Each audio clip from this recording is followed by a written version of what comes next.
The Black Flame of the Amazon, featuring the jungle adventures of Harold Noyce.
Many days have come and gone since Mr. Noyce first met Jean and Jimmy Brady. And what a fortunate meeting that was for the son and daughter of the famous archaeologist. You recall that Noyce, the explorer, on an expedition up the mighty Amazon River, had beached his dugouts on a sandbar one evening, discovered strange footprints on the shore, and decided to investigate. Accompanied by Pedro, his Portuguese assistant, they were following the trail. I don't like this, Pedro. Footprints made by boots. Small boots. In a place where footprints just should not be. Si, senor. Not the man-sized boots, no. Maybe perhaps she is the pygmy white man. Yes, no? For the goodness my sake, senor, what was those? Oh, don't ask me, Pedro. That's a new sound in this jungle. You see? There was not the jungle animal. No. That was something not good to hear.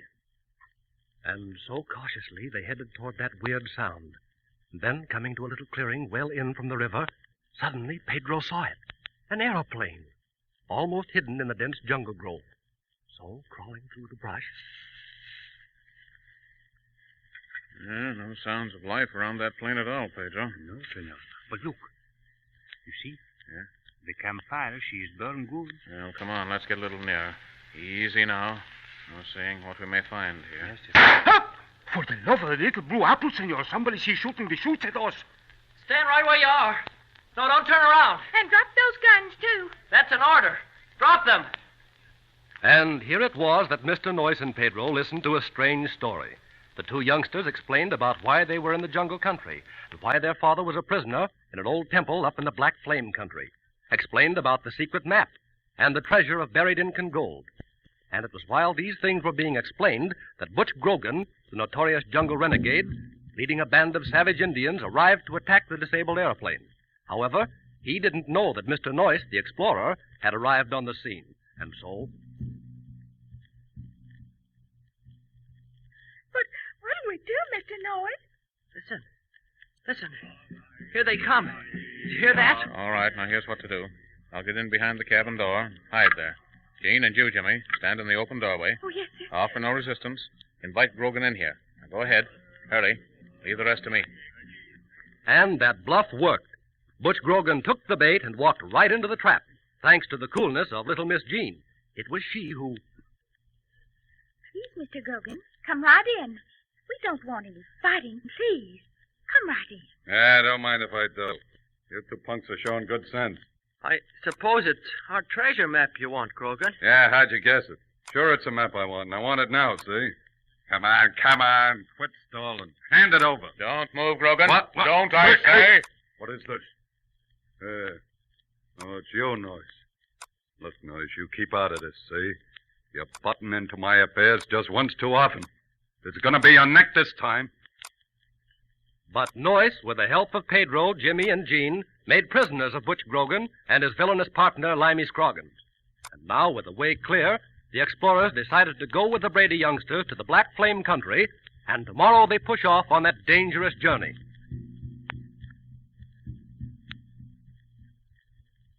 It is evening. All around is the hush of the vast jungle. From away in the darkness, drums and the faint calls of night birds, and occasionally the weird cries of animals that prowl.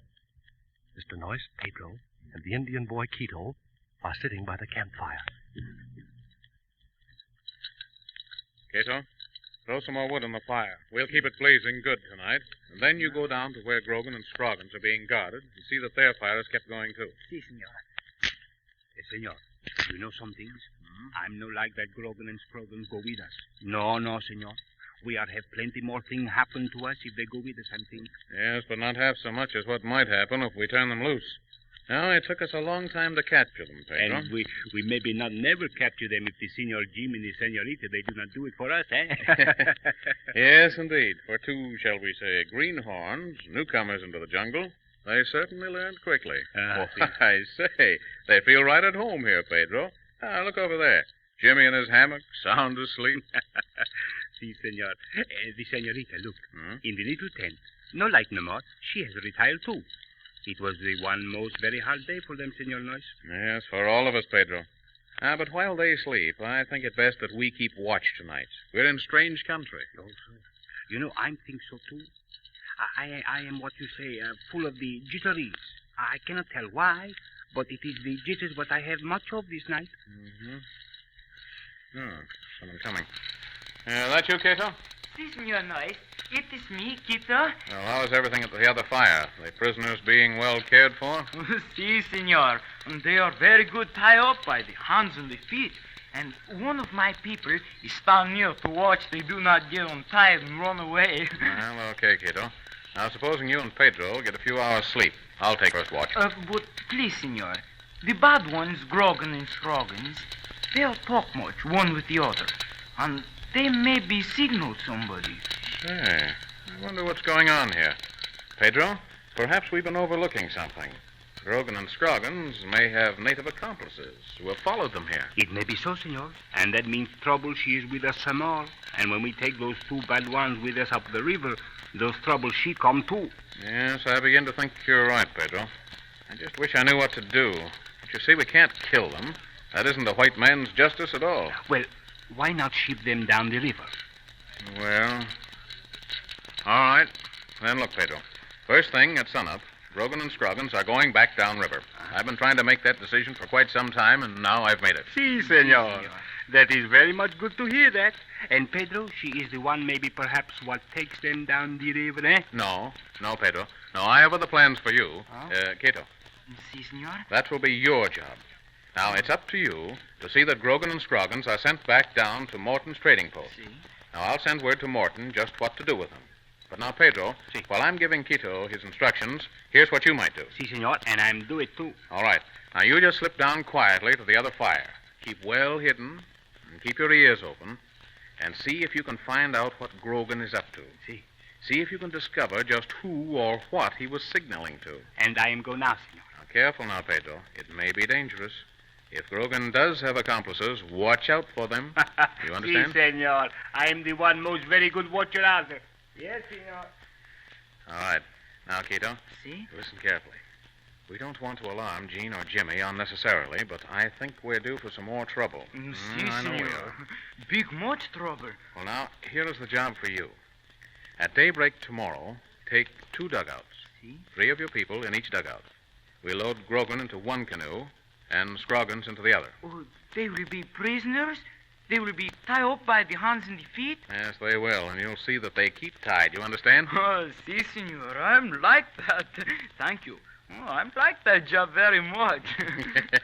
Yes, I kind of thought you would. And, senor, if those 2 bad ones, if they make too much trouble for me, please, senor, may Quito push them in deep water of the river, please? Now, Quito, just in case you have in mind some such nonsense, I'm sending Jimmy along with you. You keep your eye on Grogan and Scroggins, and Jimmy will keep his eye on you see. That should keep things as they should be. The Senor Jim, he's go with me back to the place of the Senor Morton down the river? No, you won't go all the way. Just to below the lower rapids. After that, it is smooth water. No portage at all. Now, as soon as you have the canoes beyond the rapids, give instructions to your paddlers to make the rest of the trip alone. You understand? And the Senor Jim and Quito, we come back here, eh? Yes. Now, you will find a dugout hidden just above the rapids, one I left behind just in case of trouble. Now, Jimmy and you will take that canoe and hurry back here. You will find us further upstream, but we'll go slowly. Senor. And I go and tell the Senor Jim what we are doing in the morning, eh? No, let Jimmy sleep. Time enough when dawn breaks. You better go get some sleep, too.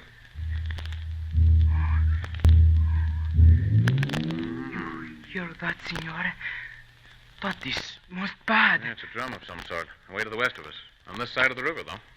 That was the voice of the singing drum, Senor. My father, he hear that sometime. He tell Quito about that drum that sings. It is the most bad one, Senor. You say your father knows all about that drum? What is the singing drum? Your father ever see it? No, Senor. He did not see it, but he hear it. And he know it is the thing what speak only in soft whisper. It is the great magic, Senor. All right, Cato. What great magic? My father, he said to me, the drum that sings, it is the drum of strange people of the deep jungle. The people of the no heads. No heads? Oh, that's nonsense, Cato. But it is so, Senor. Oh, here, Pedro, he's come. Maybe he heard the singing drum, eh? Senor Noyes, Yeah? we have to get away from here most quick, I think. Someone was here watch, like I say. So they did have an accomplice, eh? A native Pedro, did you see him? You see, senor, I see him 2 times. But I'm not like what I see. I maybe have maybe the fever, huh? Maybe I'm not going to be so well. What do you mean, Pedro? Are you really ill? You look white as a ghost. Oh, see, senor, because maybe perhaps I'm see one ghost. Senor, I'm just see something which I'm not believe. See, senor, I'm see it with those 2 eyes, but I'm not believe what I see. Hey, what is this? First, Quito, here's a strange drum. Tells me it's the singing drum.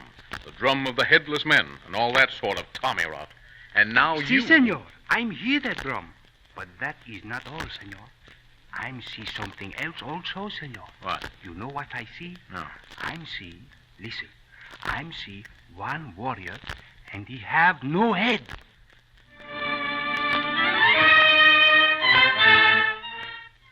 Say, this is bad magic. And you can't make Pedro believe it's Tommy rot. When Pedro sees something like he just saw, he forms his own opinions. Moreover, Quito recognized that singing drum. You heard what he had to say. What is to be the outcome of this fateful night? What were the words of that singing drum song? Why was it singing? What new tale has the jungle night to tell? Next time you tune in on the Black Flame of the Amazon, you'll find surprises awaiting you.